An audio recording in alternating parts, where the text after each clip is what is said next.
Hola a todos, bienvenidos a un nuevo vídeo para mi canal y hoy voy a hablar sobre la Revolución Rusa y voy a hacerlo de manera estructurada para que, bueno, más o menos pueda quedar bien y pueda estar claro para todo el mundo porque, bueno, entiendo que la Revolución Rusa es un tema complicado, es un tema bastante jodido porque tiene un montón de cosas y voy a intentar en este vídeo coger todo eso e intentar hacerlo más digerible para una persona que no digo que no le guste, pero simplemente que pues tampoco le haga mucha gracia. Intentaré más o menos que sea digerible, ¿vale?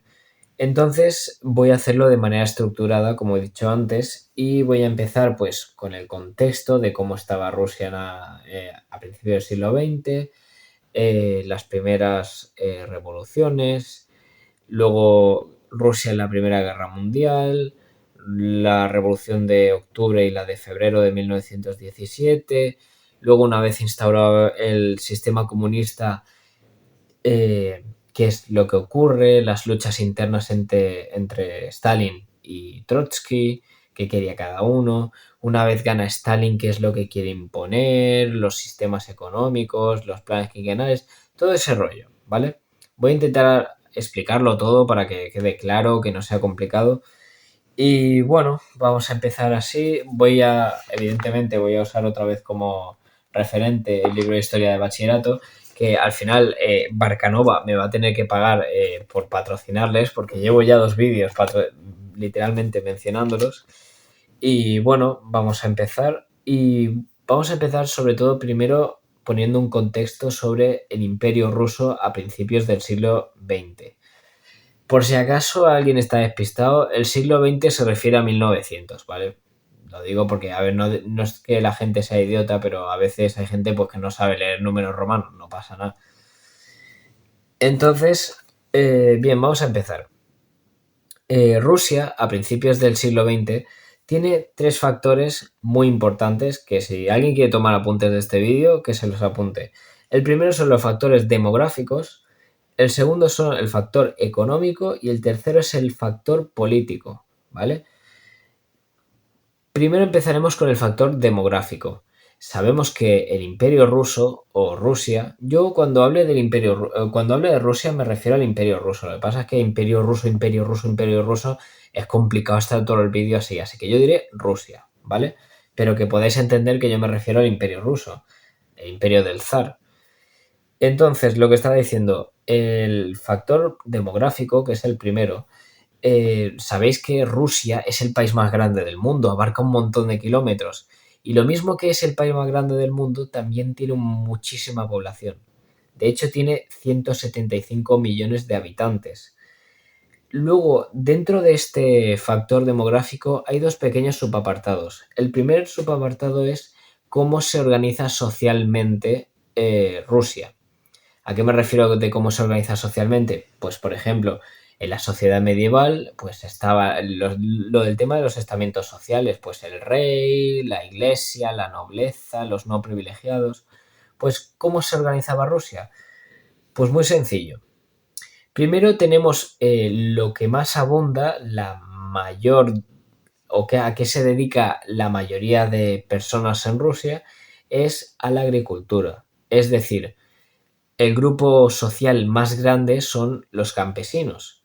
Y estos campesinos trabajan en un sistema feudal. Es decir, ellos trabajan en las tierras de otras personas con el sistema del feudalismo. Eso sería lo que más abunda en Rusia. Luego tenemos a los obreros. Los obreros sí que es cierto que abundan mucho, pero solamente abundan sobre todo en las ciudades, en las grandes ciudades. Y luego están dos grupos sociales que no abundan tanto, que son los terratenientes, es decir, los dueños de las tierras, y los burgueses, que precisamente los burgueses son los más ricos, por lo tanto son los que menos hay. Cosa bastante evidente. Sobre el tema del feudalismo, por si alguien a lo mejor ya no se acuerda o simplemente no lo sabe, se trata de que tú trabajas en las tierras de otra persona y esa persona te deja vivir en sus tierras a cambio de que tú trabajes para ella o a cambio de un salario, básicamente, ¿vale? Entonces, eso sería el factor demográfico. Luego pasaremos al factor económico. En el factor económico tenemos que destacar una cosa muy importante, y es que Rusia es un país agricultor, es decir, su economía se basa en la agricultura. ¿Cuál es el problema? Que precisamente la mayoría de potencias de la época, Alemania, Francia, Inglaterra, han hecho la segunda revolución industrial y ellos son países industrializados, países que están ya fabricando armas, preparándose para la Primera Guerra Mundial. Y mientras tanto, pues Rusia está pues en una economía agrícola ahí, con los picos ahí plantando semillas de, iba a decir marihuana, plantando semillas de zanahoria, habichuela, ¿sabes? Y mientras los demás países ya estaban en fábricas y todo, fabricando ahí armas pesadas a más no poder. Y eso es un retroceso muy grande de la economía. Otra cosa importante es que, bueno, dentro de la economía, como he dicho antes, ¿cómo funciona la economía? Pues con el feudalismo. Luego también hay que decir, hay que recalcar que la industria está en manos del Estado. Y la pregunta sería, bueno, pero si es un país agricultor que tiene poca industria, ¿esta industria cómo se aguanta? Pues porque los ingleses y los franceses invirtieron mucho dinero en esta industria rusa, porque todo lo que explotaban los rusos, todos los recursos naturales que explotaban, pues luego los franceses y los ingleses compraban a más no poder, y entonces hace que la industria pues se mantenga, se sostenga. Y luego lo último que cabe decir del factor económico es que, como he dicho antes, los obreros están todos centralizados en las grandes ciudades. La capital, que es Petrogrado, Kiev, Moscú, etcétera, etcétera, etcétera. Y luego, por último, está el factor del poder político. Básicamente, a lo que se refiere es quién manda en Rusia. Pues muy sencillo, manda el zar. El zar. ¿Quién es el zar? El rey, porque la traducción de rey es zar en ruso, ¿vale? Para que lo pilléis. Bueno, manda el zar, que es Nicolás II, y él es un monarca absoluto. ¿A qué me refiero un monarca absoluto? Pues que básicamente es un dictador, un rey dictador. Todos los poderes del Estado, el poder ejecutivo, legislativo y judicial, lo tiene él, todo se concentra en él. Por lo tanto, es un monarca absoluto. Y también es importante destacar que, aparte de que es él, digamos, el que manda en todo, también tiene mucho poder la Iglesia ortodoxa, porque en Rusia son cristianos, pero son cristianos ortodoxos, no son católicos como nosotros. Entonces, eh, más o menos de lo que he explicado, si os dais cuenta, prácticamente Rusia es como un país del antiguo régimen. Los países del antiguo régimen eran monarca absoluto y un país que se basa en la economía, se basa en la agricultura, y la iglesia tiene mucho poder. Pues es Rusia, literalmente es Rusia calcada, para que veáis que Rusia todavía sigue en el siglo XVIII, cuando la mayoría de países se han industrializado. Entonces, la conclusión que quiero que saquéis de esta primera parte de la explicación es que Rusia es un país muy atrasado económicamente. Entonces, eso sería, por un lado, el contexto de Rusia, que es un país muy grande, que tiene muchas etnias, que dentro de Rusia no solo están los rusos, sino también hay alemanes, hay polacos, hay judíos, porque es un país muy grande. Económicamente, pues que tienen poca industria, se basan en la agricultura, el zar tiene poderes absolutos, la iglesia tiene mucho poder, son ortodoxos. Eso es lo primero, eso es el contexto que quiero que tengáis más o menos en cuenta y que podáis tener claro. Porque si tenéis claro esta situación principal, luego el resto será un poquito más asequible. Entonces vamos a la siguiente parte, y es las tensiones políticas. Ahora lo voy a mirar del libro. ¿Quiénes son los que le dan la oposición al rey? Porque evidentemente, claro, es un monarca absoluto. Es un monarca absoluto, por lo tanto, tiene que haber mucha oposición hacia el zar. Entonces yo os voy a decir quiénes son los que se oponen al zar. Básicamente, a ver, no hay fechas. Es decir, voy a deciros uno por uno quiénes son y los que le hacen oposición al zar. Primero tenemos el Partido Constitucional Democrático. ¿Quién es quiénes son el Partido Constitucional Democrático? Es un partido de ideología liberal conformado por miembros que son de la alta burguesía, gente con mucha pasta, que lo que quieren es convertir la monarquía absolutista que tiene el zar y pasarla a una monarquía parlamentaria como por ejemplo en Inglaterra. Esta sería la primera oposición. Es un partido de gente rica que quieren pasar de la monarquía absoluta a la monarquía parlamentaria. Segunda oposición. Son 4, ¿eh? He dicho la primera. Ahora vamos a por la segunda. Tenemos el Partido Social Revolucionario. El Partido Social Revolucionario, que por cierto, spoiler, uno de los líderes es Kerensky, lo digo para futuras menciones, es un partido socialista, pero es un partido socialista moderado. Y está formado por campesinos, por intelectuales y por la pequeña burguesía, gente que tiene un poquito de dinero, son burgueses, pero no tienen tanto dinero.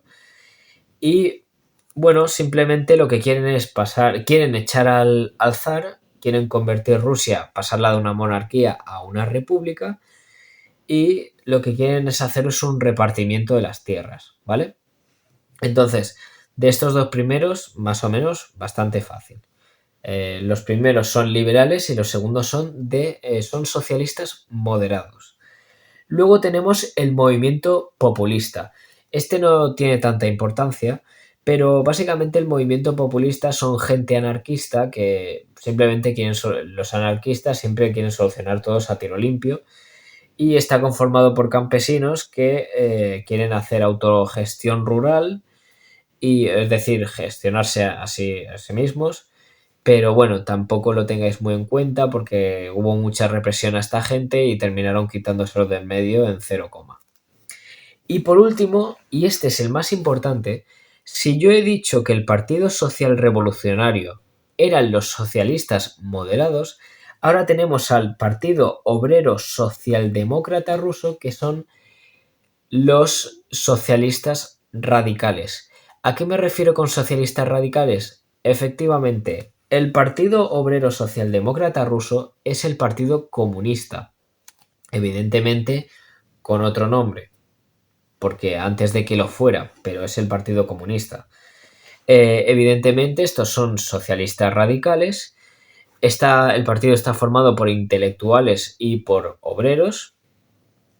Y dentro de este partido, y esto anotarlo porque es muy importante, dentro del Partido Comunista están los mencheviques y los bolcheviques. En castellano, mencheviques, bolcheviques. No hay nada más que contar.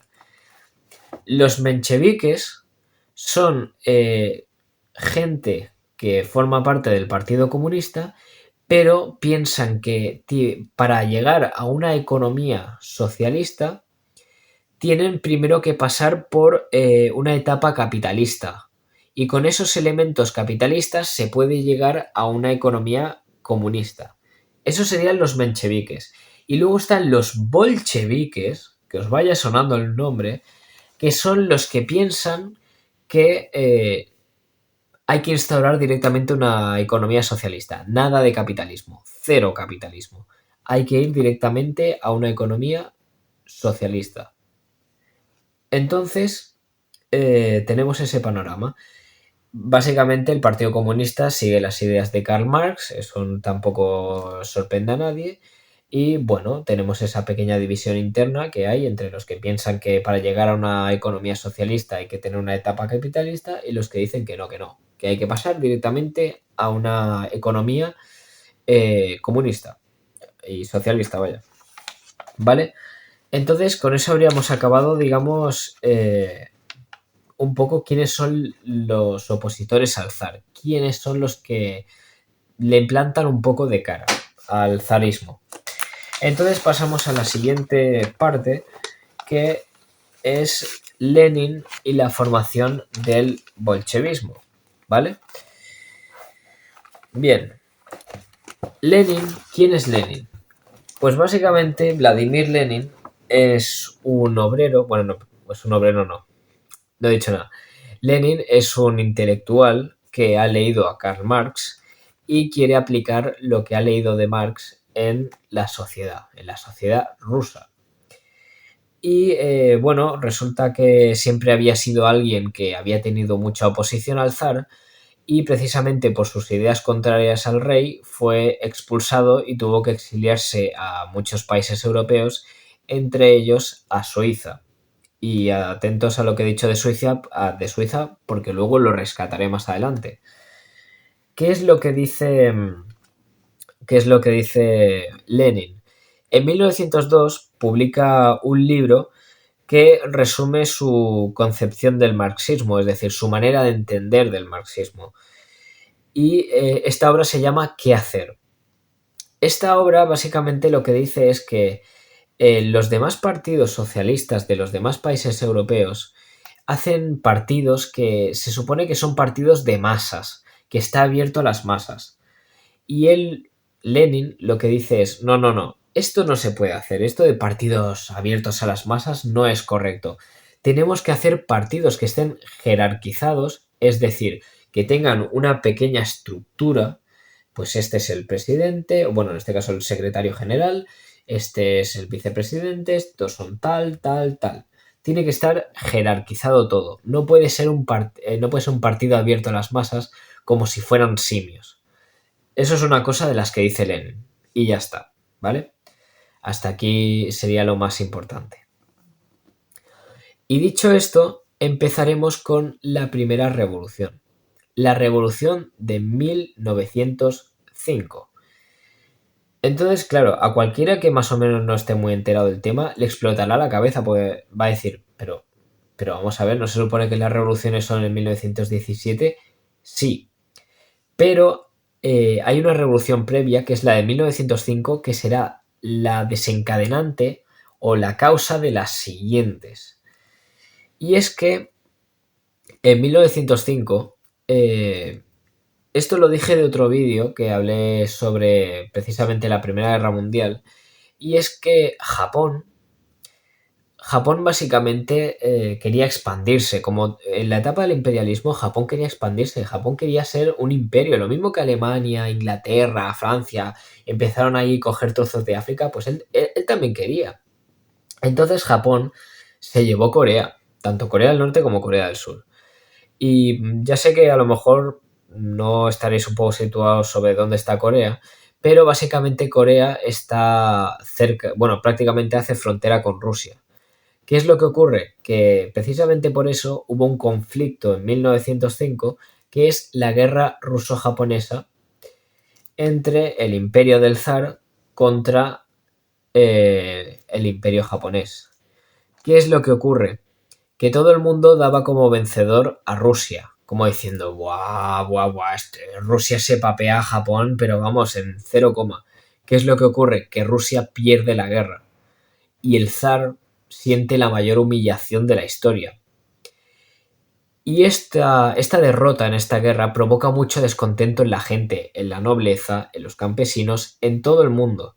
Porque, claro, es como, por ejemplo, en un partido de fútbol, cuando, por ejemplo, es como si el Madrid jugase contra, no sé, el Sporting de Gijón. Coño, evidentemente yo creo que la idea es que tú en la quiniela apuntes que va a ganar el Madrid.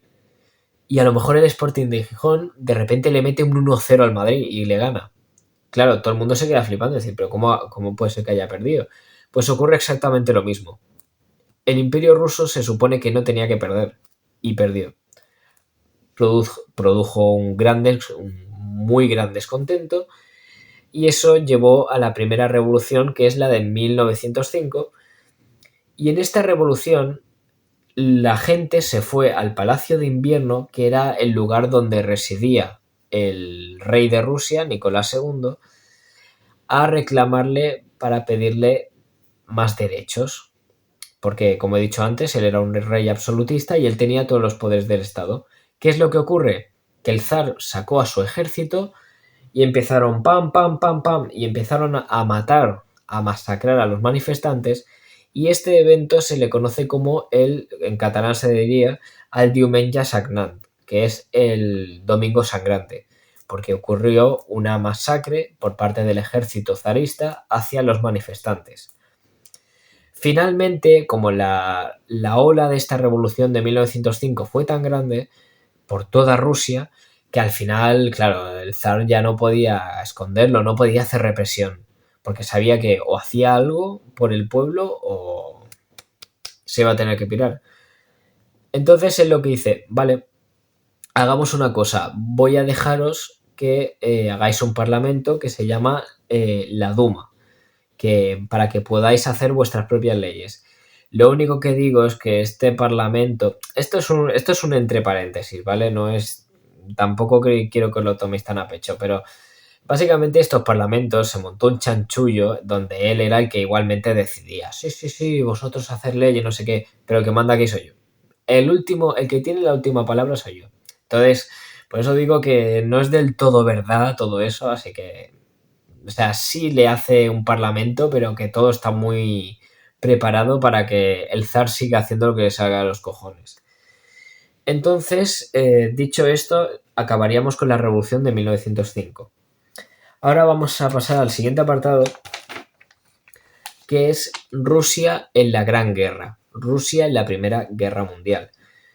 Voy a hacer una pequeña recapitulación y es que, el Imperio Austrohúngaro le declaró la guerra a Serbia por el asesinato del archiduque y entonces Rusia, que se sentía como la defensora de Serbia, pues le declara la guerra a Austria-Hungría y también se la declara a Alemania. Entonces, en la Primera Guerra Mundial, el problema que tiene Rusia es que, como he dicho antes, es un país muy atrasado. Muy atrasado me refiero a atrasado económicamente, atrasado socialmente y atrasado militarmente. ¿A qué me refiero a atrasado militarmente?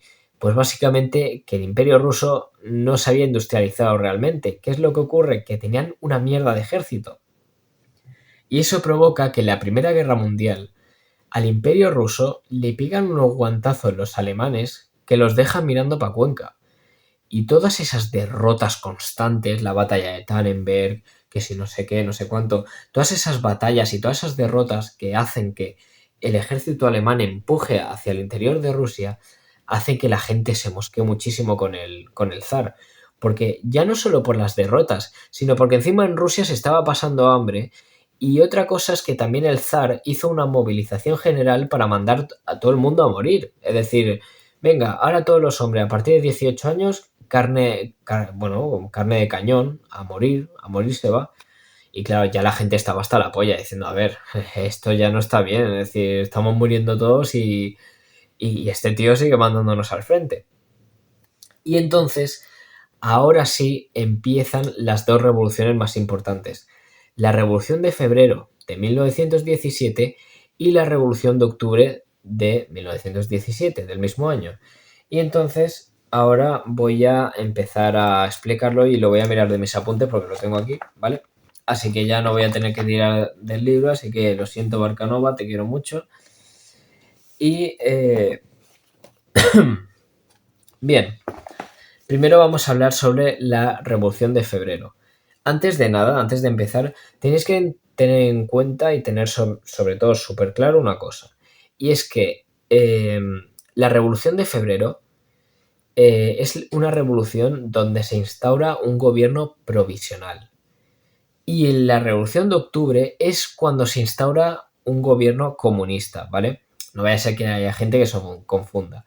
La de febrero es un gobierno provisional y la de octubre es un gobierno comunista, ¿vale? Dicho esto, ya voy a empezar a hablar. Bien, en febrero de 1917, como he dicho antes, fruto de todo este descontento y todo el hambre que se estaba pasando, empieza una revolución en la capital, que es Petrogrado, donde tanto las mujeres como los obreros y parte del ejército que estaba hasta los cojones de luchar en la guerra reclaman alimentos, reclaman que acaben con todo ese sufrimiento y entonces asaltan el Palacio de Invierno, obligando al zar a abdicar. ¿A qué se refiere abdicar?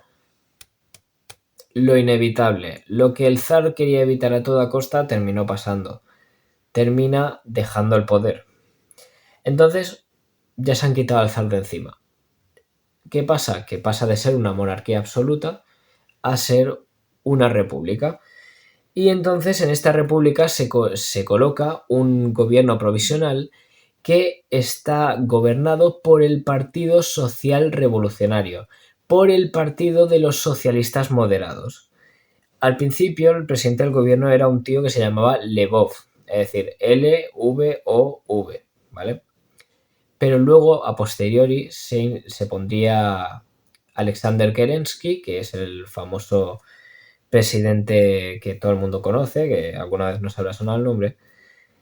Y entonces, una vez se coloca a Kerensky en el poder, el febrero de 1917, pues, bueno, básicamente se crean unas asambleas que se llaman las asambleas constituentes, donde se empiezan a hacer las leyes y se empieza, digamos, a democratizar un poco lo que es el Imperio Ruso, que ahora ya no es el Imperio Ruso, ahora ya es la República Rusa. Y una cosa muy importante es que una vez que Kerensky llega al poder, Rusia se divide en dos partes. Está el poder político y luego está el poder popular. El poder político lo tiene Kerensky, lo tiene el gobierno. Lo tiene el gobierno porque al final el gobierno es el que manda. Lo tienen ellos el poder político. Pero el poder popular lo tienen los soviets. Que los soviets son unas asambleas formadas por obreros y campesinos. ¿A qué me refiero con que unos tienen el poder político y otros tienen el poder popular? Muy sencillo, que es que los que tienen el poder político, los que en teoría dan las órdenes oficiales, es Kerensky. Pero el poder popular, el que tiene digamos, el fervor del pueblo, son los soviets. ¿A qué me refiero? Que si los soviets dicen al pueblo hay que alzarse contra el gobierno, el pueblo se alzará contra el gobierno, ¿vale? Básicamente es eso a lo que me refiero. Pero lo que tenéis que tener en claro sobre todo es eso, que hay un poder popular y un poder político. Bien, tenemos un problema. Y es que precisamente Kerensky, cuando llegó al poder en 1917, en febrero, él es un socialista moderado. Es decir, un socialista moderado es que quiere instaurar, digamos, una economía socialista, pero que sea siempre moderada, es decir, tampoco sin pasarnos de la línea.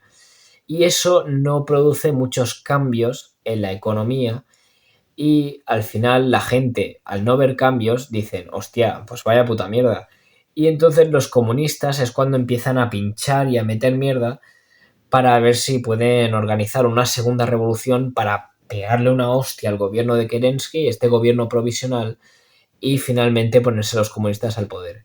Y precisamente por eso, ojo, en abril de 1917, Lenin, que ya he hablado de él antes, estaba exiliado en Suiza. Pues coge un tren desde Suiza, pasando por Alemania hasta Rusia, para liderar la revolución bolchevique de octubre de 1917.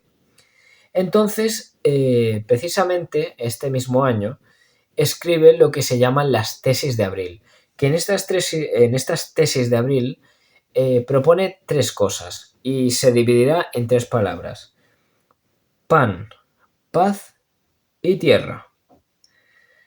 ¿A qué se refiere con pan, paz y tierra?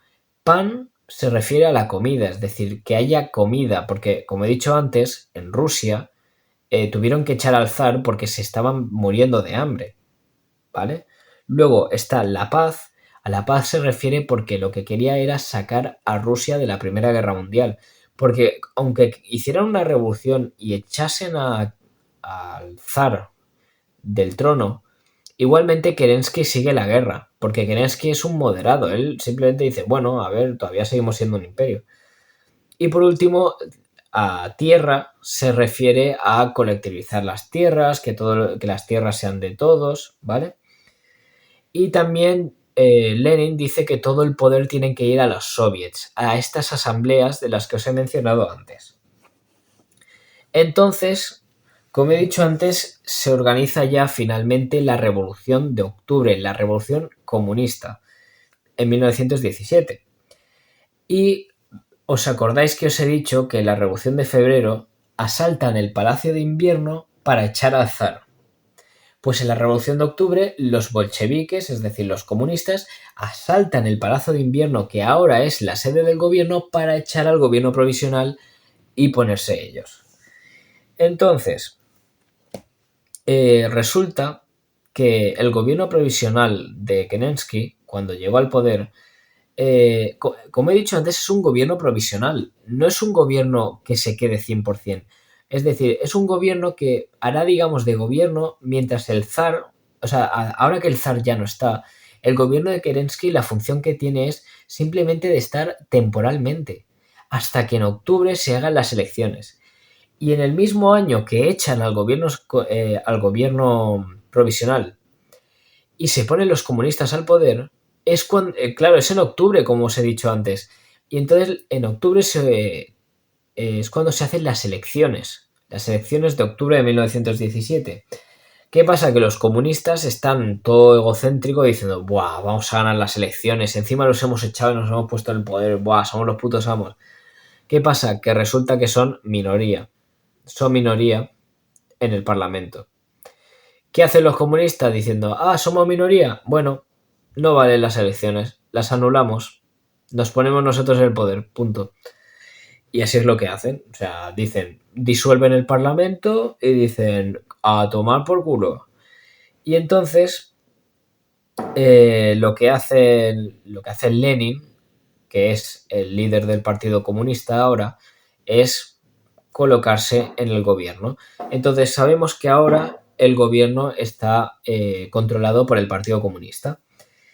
Ahora vamos a hablar sobre las cositas que hace Lenin estando en el gobierno, acabado de llegar del gobierno. Hace primero lo que se llaman los decretos de octubre, que básicamente los decretos de octubre lo que explica es, lo que dice se basa en varias cosas que hay que ir apuntando. Lo primero es colectivizar las tierras, es decir, que las tierras son de todos. Luego, promete que va a sacar a Rusia de la guerra. Luego también dice que hay que nacionalizar la industria, es decir, que la industria no puede estar financiada por extranjeros, sino que nosotros tenemos que tener nuestra propia industria nacional. Y por último, básicamente lo que dice es, si hay tantos pueblos que no son rusos, pues coño, vamos a darle la autodeterminación, vamos a darle la independencia. Y estos decretos de octubre lo que hace es ampliar el apoyo a Lenin, que ahora, antes no lo había, pues ahora sí que lo hay, ya ampliar el apoyo. ¿Qué es lo que ocurre? Que los comunistas, como se pusieron al poder ilegalmente y encima disolvieron el Parlamento, esto provocó finalmente la Guerra Civil Rusa. La Guerra Civil Rusa dura desde 1918 hasta 1921. ¿Quién enfrenta a quién en esta guerra? Por un lado tenemos el Ejército Rojo, que son los comunistas, y por otro lado tenemos el Ejército Blanco. Y la gente dirá, ¿y quién es el Ejército Blanco? Muy sencillo, son partidarios del zar, partidarios de Kerensky y burgueses. Gente que no está de acuerdo con el socialismo radical, que es el comunismo. Entonces ocurre una guerra civil donde evidentemente gana el Ejército Rojo y finalmente se consolida el poder comunista después de haber acabado con la oposición en esta guerra civil, que por cierto fue una masacre. Y en 1918 también asesinan a la familia Romanov, a la familia del zar, porque básicamente cuando el zar abdica, cuando el zar se va del poder, el zar se va a una casa por ahí a hacer jardinería. Pero ¿qué pasa? Que los llaman para hacer una foto y entonces cuando están posando toda la familia Romanov para hacer la foto, porque el zar de Rusia, el apellido es Romanov, ¿vale? El zar Nicolás Romanov. Pues eso, como he dicho, la familia real rusa se posan para la foto y entonces hacen y se los cargan a todos, ¿vale? Esto en 1918. También otra cosa que es importante de 1918, todo esto es antes de la Guerra Civil Rusa, ¿vale? Que son dos pequeñas cosas que se me ha olvidado mencionar antes de decirlo de la Guerra Civil. La segunda cosa importante es que Lenin cumple con su promesa de sacar a Rusia de la guerra, que firma el Tratado de Paz de Brest-Litovsk con Alemania y haciendo que Polonia se independice, los países bálticos, Ucrania, ¿vale? Y finalmente saca a Rusia a la guerra. Entonces, simplemente eran esas dos cosas. Asesinan a la familia del zar y saca a Rusia de la guerra. Entonces, luego ocurre la guerra civil, que acaba en 1921 con la victoria del Ejército Rojo, es decir, la victoria comunista. Y en marzo de 1919 se forma, bueno, se reúnen y se crea la Tercera Internacional, que es la Comintern, que es básicamente una organización de socialistas que lo que quieren es expandir la revolución de manera internacional. Ya está. Simplemente en marzo de 1919 se reúnen en la Tercera Internacional. Tampoco hay que saber mucho más que aquí. Entonces, una vez estando Lenin al poder, hace lo que se llama el comunismo de guerra, que es el primer, bueno, es un sistema económico que se llama el comunismo de guerra. Debido a este comunismo de guerra mueren 5 millones de personas, ¿vale? Y después de ese sistema económico del comunismo de guerra, que es, digamos, el sistema económico que aplica la guerra civil rusa, luego crea lo que se llama, en 1921, después de que acabe la guerra civil rusa, crea la NEP, que es la nueva economía política, me parece que era, o nueva economía de no sé qué. La NEP, N-E-P. Es un nuevo sistema económico que mezcla elementos capitalistas con elementos comunistas. Y este nuevo sistema económico que crea Lenin, o que crea el Partido Comunista, hace que la economía de Rusia suba. Evidentemente hay una pequeña traba, y es que tiene, como he dicho, tiene elementos capitalistas, cosa que precisamente era lo que se supone que se tiene que evitar, porque el Partido Comunista son los radicales, son los que no quieren que hayan elementos capitalistas. Y bueno, luego, dicho esto, esto dicho en 1921, ¿vale? Se acaba la guerra civil rusa y Lenin instaura lo que se llama la NEP, que es un sistema económico que mezcla elementos del capitalismo, del comunismo y hacen que la economía incremente. Pues ahora pasamos a 1922, un año después, ¿y qué es lo que ocurre? Que Lenin nació en 1870. El tío ya para 1922 está cascado. No está para dirigir un puto país entero. Entonces necesita un sucesor. Y entonces el sucesor de Lenin es Stalin. Evidentemente todo el mundo sabemos quién es Stalin, ¿vale? Al menos aunque nos suene el nombre, a los que no lo sepan mucho, pero que les suene el nombre. Pero en abril de 1922 es Stalin el sucesor de Lenin en el gobierno, ¿vale? Lenin termina muriendo en 1924, esto es un pequeño apunte, y luego en diciembre de 1922 el Imperio Ruso pasa de llamarse Imperio Ruso a llamarse la URSS, Unión de Repúblicas Socialistas Soviéticas. Es decir, en diciembre de 1922 pasa de ser Rusia a Unión Soviética. Nada más.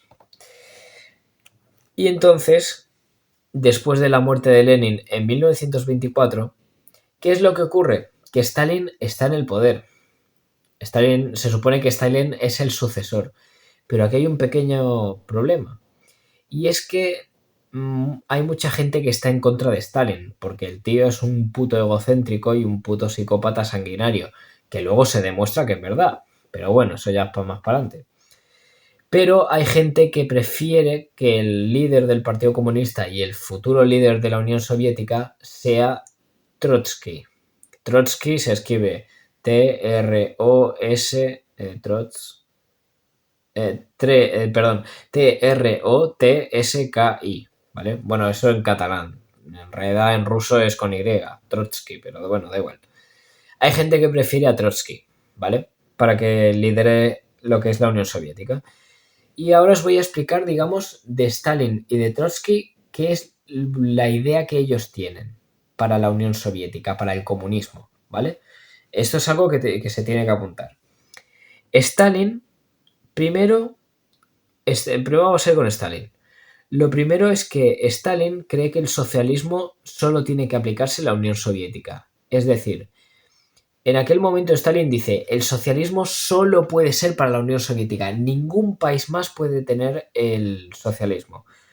La segunda cosa es que Stalin apoya mucho lo que es la burocracia, es decir, que todo esté documentado, que todo esté firmado en papel, que haya documentos sobre todo y que cualquier cosa que se aseguren siempre todo escrito a papel, ¿vale? O sea, es decir, que esté todo muy controlado y todo muy ordenado. Luego, la última cosa es que Stalin aboga por mantener la NEP, la nueva economía política, creo que se llamaba, que es la que creó Lenin, que os he dicho que mezcla elementos del capitalismo con elementos del comunismo y entonces dice, bueno, pues oye, si funciona, funciona, ¿qué más da? Eso por un lado es Lenin. Luego vamos a hablar del punto de vista de Trotsky. Las tres cosas importantes que quiere Trotsky, la primera es internacionalizar la revolución. Por un lado tenemos a Stalin, que os he dicho que él dice, no, no, la revolución solo puede ser comunista y solo puede ser en la Unión Soviética. Pues Trotsky dice, no, no, se tiene que internacionalizar, se tiene que hacer en todo el mundo. Luego también Trotsky dice, no hace falta burocracia, es decir, no hace falta que esté todo ahí documentado, mientras Stalin dice que sí, que todo tiene que estar escrito a papel, todo documentado, todo muy controlado. Y por último, Trotsky quiere eliminar la NEP, el sistema económico, porque dice que porque es una contradicción para la revolución comunista. Es decir, Trotsky lo que piensa es lo que yo he dicho hace un rato en la explicación. Y es que dice, coño, si este sistema económico tiene elementos capitalistas, precisamente tenemos que eliminarlo. No, no, no tendríamos que aplicarlo porque es que se supone que somos comunistas, no podemos tener elementos capitalistas, pero si precisamente vamos en contra de ello. Entonces dice, bueno, pues como está en contra, digamos, del comunismo, pues yo no quiero que siga la NEP, este sistema económico, y quiero eliminarlo, ¿vale? Entonces, tenemos por un lado el punto de vista de Stalin y por el otro el punto de vista de Lenin. Y entonces, lo que ocurre, ¿vale? Es que Stalin empieza unas purgas en el Partido Comunista donde se carga a cualquiera que le haga la oposición y a Trotsky, bueno, Trotsky no tiene más cojones que exiliarse en México. Y entonces, bueno, esto es muy resumido, esto no hace falta que lo aprendáis, pero simplemente es una curiosidad. Trotsky se exilia en México y entonces Stalin manda a un catalán que se llama Ramón Mercader para que vaya a matar a Trotsky. Y entonces este Ramón Mercader pues hace como una especie de espionaje porque se lía con la secretaria de Trotsky y se hace muy amigo suyo hasta que un día coge con un piquete, no sé cómo se llama, un piquete o lo que sea, y se lo clava en la cabeza y al final lo termina matando, ¿vale? O sea, es para que veáis cómo Trotsky termina muriendo y eso es en 1940, ¿vale?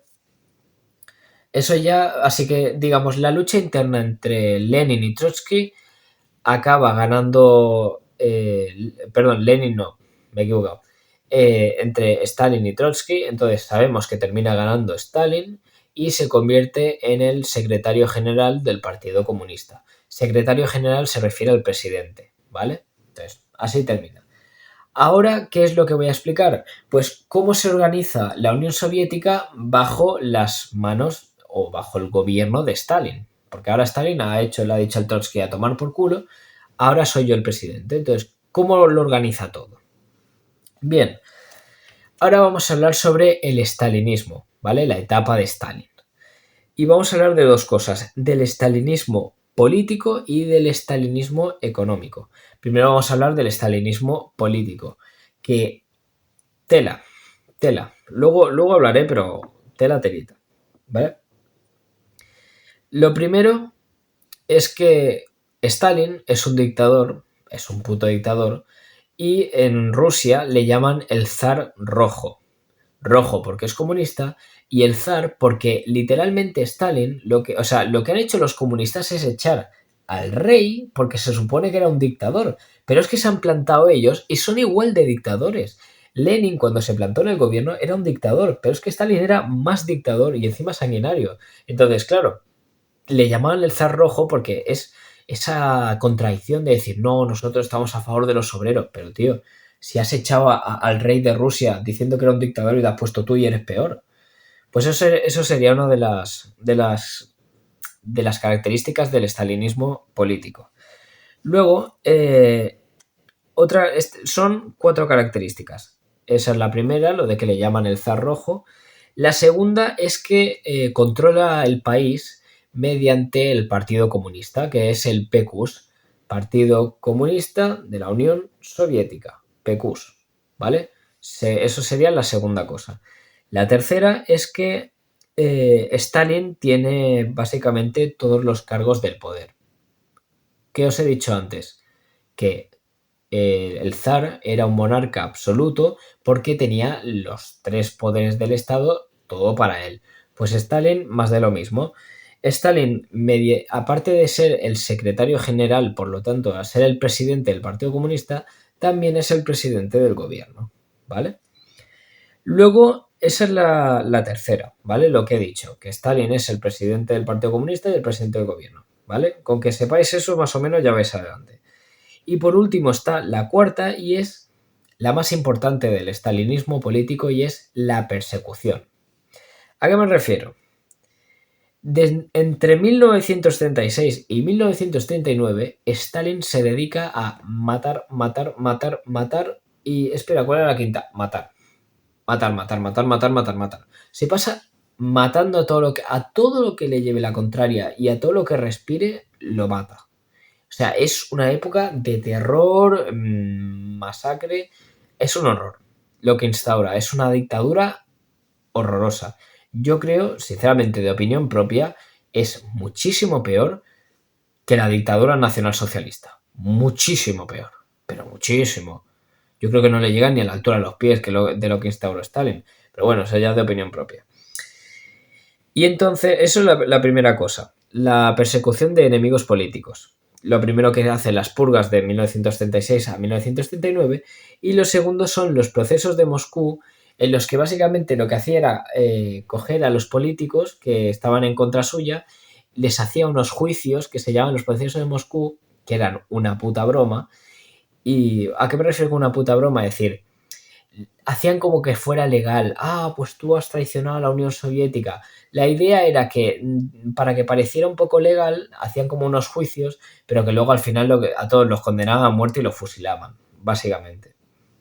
Esas serían dos características muy importantes de la cuarta característica del estalinismo político, que es lo de la persecución de enemigos políticos.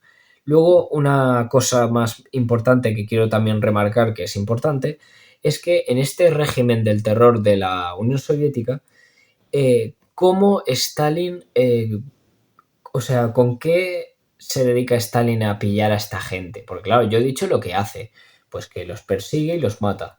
Pero la pregunta es, ¿con qué? Pues muy sencillo, crea su propia policía política que es el NKVD, que es una policía secreta, que es muy similar a la de la Gestapo en Alemania, pues que se dedicaban a poner la orejita y decir, ah, mira, que está diciendo no sé qué del Partido Comunista. Entonces le decían, ven para acá, chato. Y en una calle oscura, pum, pum, le pegaban dos tiros y a tomar por saco. A eso se dedicaba el NKVD. Y la gente que no le pegaban un tiro en la cabeza, pues le enviaban a un gulag. a un gulag, que son unos campos de trabajo o campos de concentración donde hacen trabajos forzados ahí en Siberia, donde la gente moría en condiciones deplorables. Entonces, eso sería la última característica del estalinismo político. Ahora vamos a hablar del estalinismo económico, de la economía estalinista. Bien, Stalin al principio, como os he dicho antes, él piensa, bueno, ¿para qué voy a tocar lo de la NEP si es una buena economía? Y oye, la cosa va para arriba. Pero ya una vez está en el poder, dice, hostia, también es verdad que tiene elementos capitalistas, yo creo que me tendría que deshacer de esto. Y entonces lo que hace es eliminar la NEP, ¿vale? Y esa sería una de las primeras características, que elimina totalmente la NEP, este sistema económico. Y entonces lo que hace, básicamente, es planificar la economía. ¿A qué se refiere planificar la economía? Lo que hace es, coge la economía del país y dice, vale, somos un país atrasado y somos un país agricultor. Tenemos que empezar a modernizar el país.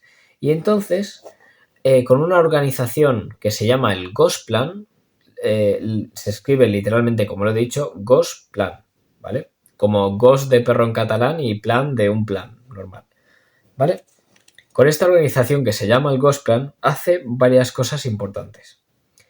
Lo primero es fijar las cuotas de producción. Es decir, pues este año hay que sacar tantas toneladas de trigo, tantas toneladas de acero, tantas no sé qué, ¿vale? Eso se llama fijar las cuotas de producción. Luego, establecer precios fijos, es decir, que si tú te vas a trabajar yo qué sé, de carpintero, vas a cobrar 500 euros, y si te vas a trabajar no sé, de jardinero, vas a cobrar 500 euros. Es decir, da igual el trabajo que hagas, porque los precios los establezco yo, por lo tanto tú vas a cobrar lo mismo en todos los trabajos. Esa sería la segunda característica, digamos, de esta planificación de la economía. Luego, determinar los salarios, perdón, que me he confundido. Determinar los salarios es lo que os he dicho, que todos los salarios es exactamente lo mismo. Lo de establecer los precios se refiere a establecer los precios de los productos, es decir, todos los productos estarán al mismo precio, ni subirán ni bajarán, siempre serán al mismo precio. Y luego está determinar los salarios, que ahí es lo que he dicho, que tú da igual al trabajo que vayas, que cobrarás siempre lo mismo en todos los trabajos. Y por último, la distribución de recursos, porque claro, como Rusia es un territorio tan grande, tiene muchos recursos naturales y entonces pues hacen muchas explotaciones. Y una cosa muy importante que hay que hablar sobre la planificación de la economía es que hay tres etapas de lo que Stalin hace para modernizar el país. Desde 1928 hasta 1932, Stalin se dedica a desarrollar la industria siderúrgica, la industria del acero y también el carbón. Eso desde 1928 hasta 1932. Desde 1933 hasta 1937 se dedica a desarrollar más la industria de la energía y la industria del transporte. Y a partir de 1937 hasta que acabe la Segunda Guerra Mundial, se dedica a desarrollar la industria de las armas. Crea un ejército muy poderoso, el Ejército Rojo. Entonces, de estas tres etapas que os he dicho, diréis, ¿y esto de dónde ha salido? Esto se le llaman los planes quinquenales, los planes de cada 5 años de ir desarrollando cada cosa. Por eso os he dicho, de 1928 hasta 1932, 5 años. De 1933 a 1937, 5 años. Entonces, bueno, 1937 y 1938 más o menos, ¿vale? 5 años. Y luego a partir de ahí, pues más. 5 años, 5 años, 5 años. Así es como desarrolla la economía y moderniza el país mediante esta planificación, ¿vale?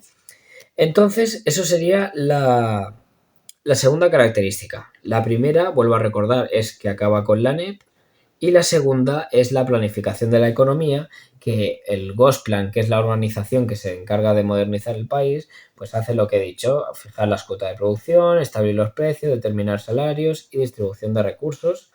Y luego también Stalin desarrolla, como he dicho antes, los planes quinquenales, que tienen sus 3 etapas. En la primera desarrolla la industria siderúrgica y la del carbón.